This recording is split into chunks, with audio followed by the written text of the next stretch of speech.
House, gusto lang namin kayo makilala a little bit more. So let's start off with hump number 1. Alright, hump number 1. Alright brother, simple lang naman yung katanungan ko. Pakilala ka lang.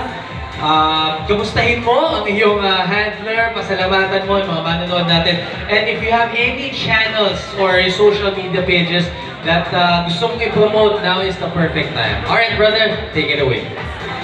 Magandang gabi po. Ako nga po pala si Dean Rivero, 25 years old from Cavite. Magandang gabi sa lahat po.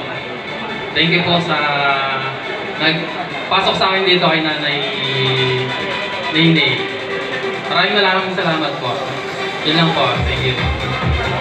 Maraming salamat, Ben, at maraming salamat kay Nanay Nene. Meron ka bang meron ka YouTube channels or TikTok, Instagram na pinopromote para naman ma-follow ka ng mga fans natin dito? You know what? 50 followers here is very easy. Kung marami pa mas mag-follow sa'yo, bakit naman hindi, di ba?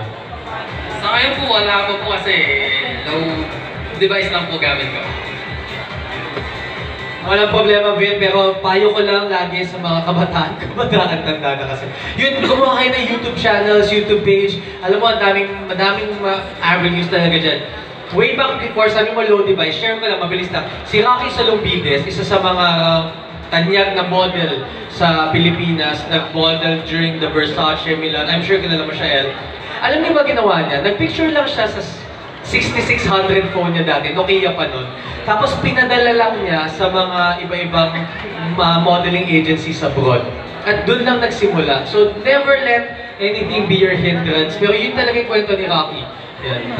Naging kasama ko din siya, naging katrabaho ko din siya before. Huwag ko sila pala ni Miss Yula. Pero yun yung kwento, nag-side chismis. Pero yun yung kwento ni Rocky Salombides.